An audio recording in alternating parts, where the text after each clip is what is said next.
everyone, we are here to continue our story, James and the Giant Peach, and we are on chapter 22.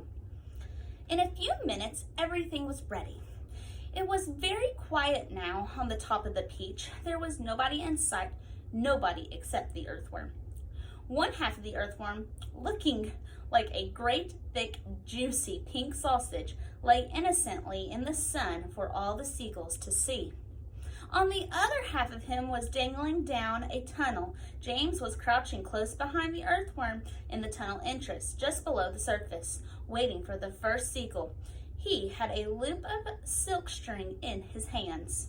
The old green grasshopper and the ladybug were further down the tunnel, holding on to the earthworm's tail, ready to pull him in quickly out of danger as soon as James gave the word.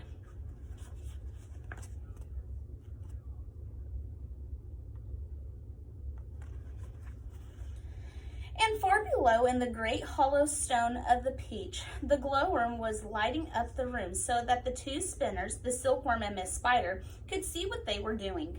The centipede was down there too, exhorting them both frantically to greater effects, and every now and again James could hear his voice coming up faintly from the depths, shouting, "Spin, silkworm, spin, you great, fat, lazy brute, faster, faster, or we'll throw you to the sharks." "Here comes the first seagull," whispered James. "Keep still now, earthworm, keep still. The rest of you get ready to pull. Please don't let it spike me," begged the earthworm. I won't. Shh." Out of the corner of one eye, James watched the seagull as it came swooping down towards the earthworm, and suddenly it was so close that he could see its small black eyes and its curved beak. And the beak was open, ready to grab a nice piece of flesh out of the earthworm's back. "Pull!" shouted James. The old green grasshopper and the ladybug gave the earthworm's tail an enormous tug, and like magic, the earthworm disappeared into the tunnel. At the same time, up went James's hand, and the seagull flew right into the loop of the silk that he was holding out.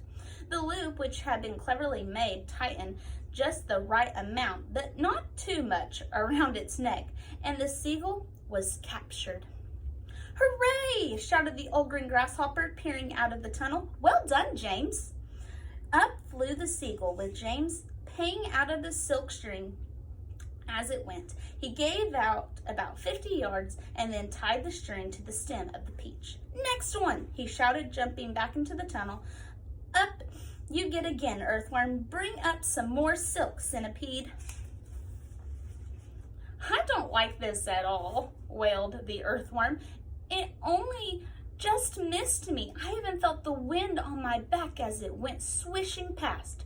"Shh," whispered James. "Keep still. Here comes another one." So they did it again, and again, and again, and again, and the seagulls kept coming, and James caught them one after the other and tethered them to the peach stem.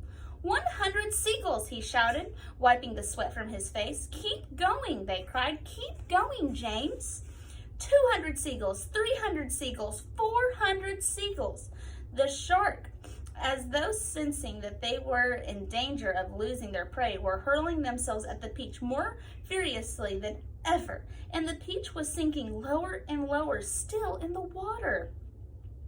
500 seagulls, James shouted. "Silkworm says she's running out of silk," yelled the centipede from below. "She says she can't keep it up much longer, nor can Miss Spider."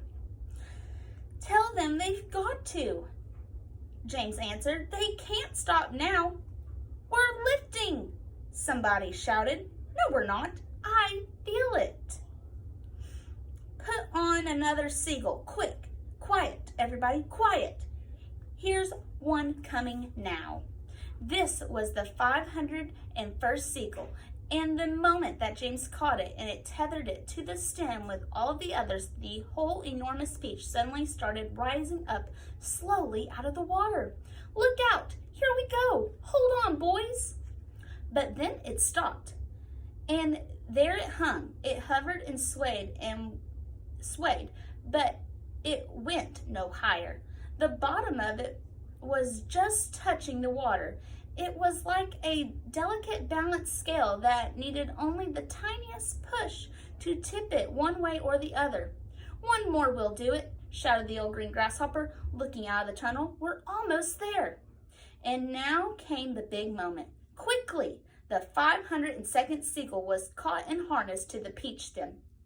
And then suddenly, but slowly, majestically, like some fabulous golden balloon, with all the seagulls straining at the strings above, the giant peach rose up, dripping out of the water, and began climbing towards the heavens.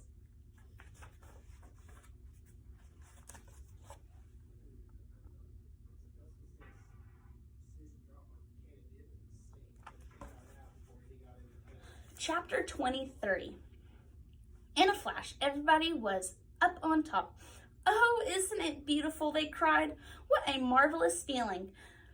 Goodbye, sharks. Oh boy, this is the way to travel." Miss Spider, who was literally squealing with excitement, grabbed the centipede by the waist, and the two of them started dancing around and around the peach stem together. The earthworm stood up on his tail and did a sort of wiggle of joy all by himself.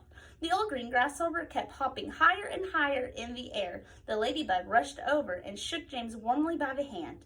The glowworm, who at the best of times was very shy and a silent creature, sat glowing with pleasure near the tunnel entrance. Even the silkworm, looking white and thin and completely exhausted, came creeping out of the tunnel to watch this miraculous ascent. Up and up they went, and soon they were high as the top of the church steeple above the ocean. "I'm a bit worried about the peach," James said to the others as soon as all the dancing and shouting had stopped. "I wonder how much damage those sharks have done to the underneath. It's quite impossible to tell from up here. Why don't I go over the side and make an inspection?" Miss Spider said. "It'll be no trouble at all, I assure you." And without waiting for an answer, she quickly produced a length of silk thread and attached it to the end of the peach stem. "I'll be back in a jiffy," she said, and then she walked calmly over to the edge of the peach and jumped off, paying out the thread behind her as she fell. The others crowded anxiously around the place where she had gone over. "Wouldn't it be dreadful if the thread broke?" the ladybug said. There was a rather long silence. "Are you all right, Miss Spider?" shouted the old green grasshopper. "Yes, thank you," her voice answered from below. "I'm coming up now." And up she came, climbing foot over foot up the silk thread, and at the same time tucking the thread back cleverly into her body as she climbed past it. "Is it awful?" they asked her. "Is it all eaten away? Are there great holes in it everywhere?" Miss Spider clambered back onto the deck with a pleased but rather puzzled look on her face. "You won't believe this," she said, "but actually there's hardly any damage down there at all. The peach is almost untouched. There was just a few tiny pieces out of it here and there, but nothing more." "You must be mistaken," James told her. "Of course she's mistaken," the centipede said. "I promise you I'm not," Miss Spider answered. "But there were hundreds of sharks around us.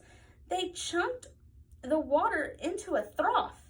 We saw their great mouths opening and shutting." "I don't care what you saw," Miss Spider answered. "They certainly didn't do much damage to the peach." "Then why did we start sinking?" the centipede asked. "Perhaps we didn't start sinking," the old green grasshopper suggested. "Perhaps we were all so frightened that we simply imagined it." This, in point of fact, was closer to the truth than any of them knew. A shark, you see, has an extremely long, sharp nose, and its mouth is set very awkwardly underneath its face.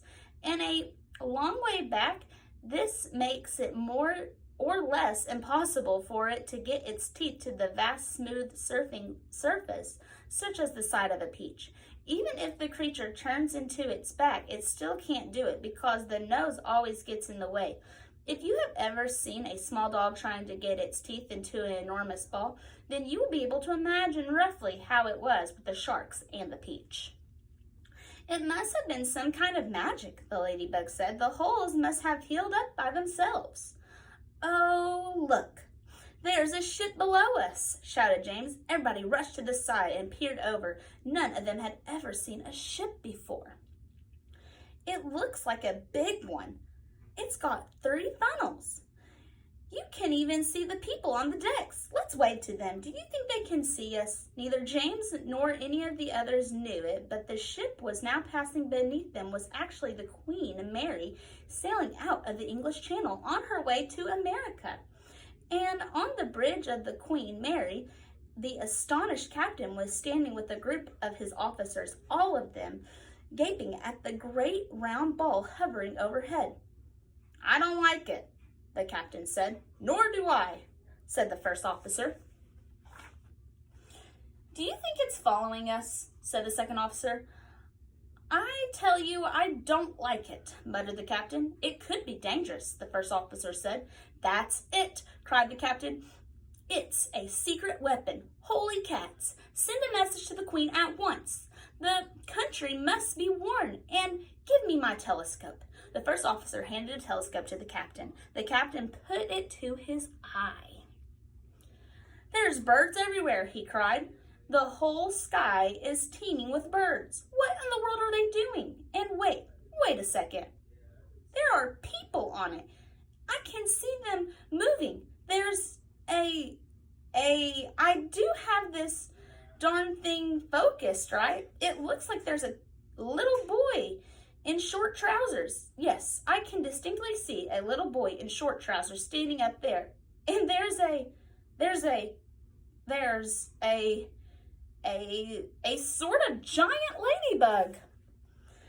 Now, just a minute, Captain, the first officer said. And a colossal green grasshopper? Captain, the first officer said sharply. Captain, please. And a mammoth spider. Oh, dear. He's been in the whiskey again, whispered the second officer. And a simply enormous centipede, screamed the captain. Call the ship's doctor, the first officer said. Our captain is not well. A moment later, a great round ball disappeared into the cloud, and the people on the ship never saw it again.